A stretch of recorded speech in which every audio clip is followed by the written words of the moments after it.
त्यो सबै घर हो हजुर just follow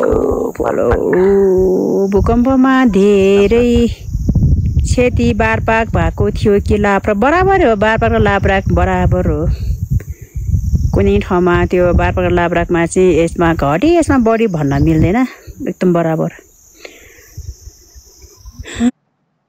welcome welcome welcome कुन ठाउँ वसिस गोर्खाको लाप्राक हो thank you Sunil GC thank you so much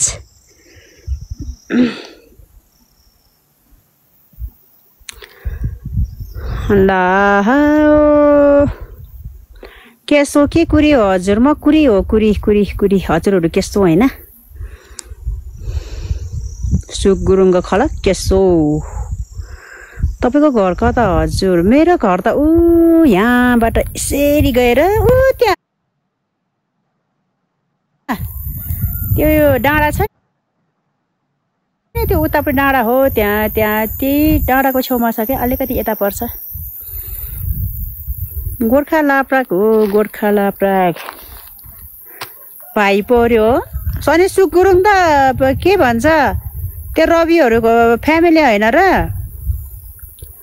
रातो घरको भनेपछि त रातो घर त क्यासो हो क्या अरे गोर्खा सदरमुकामबाट कतिमा गाडीमा कति लाग्छ सिस लाप्राक पुग्न रे अब सदरमुकामबाट त त्यही 5-6 घन्टामा आइपुग्छ दामी छ हजुर थ्याङ्क यू याम कुमारीको होटेल छ कि छैन अहिले छ उहाँको होटेल तल छेउमा छ पुच्छरमा कति घर छन् यहाँ 650 जति घर छ बरु रमाइलो हुन्छ होला है बेसी रमाइलो ताप्ले जुङथिङ कुन ठाउँ होला यो गोर्खाको लाप्राक हो आहा कति राम्रो बस्ती रे थ्याङ्क यू 4 घण्टा लेक साइज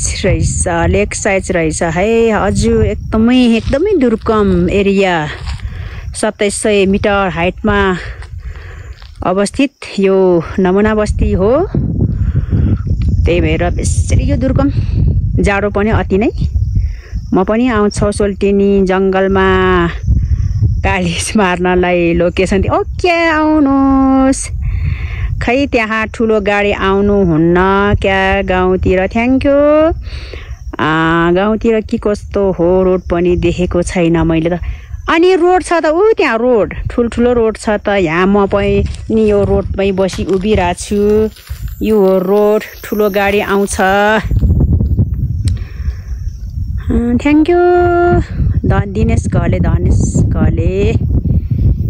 है कति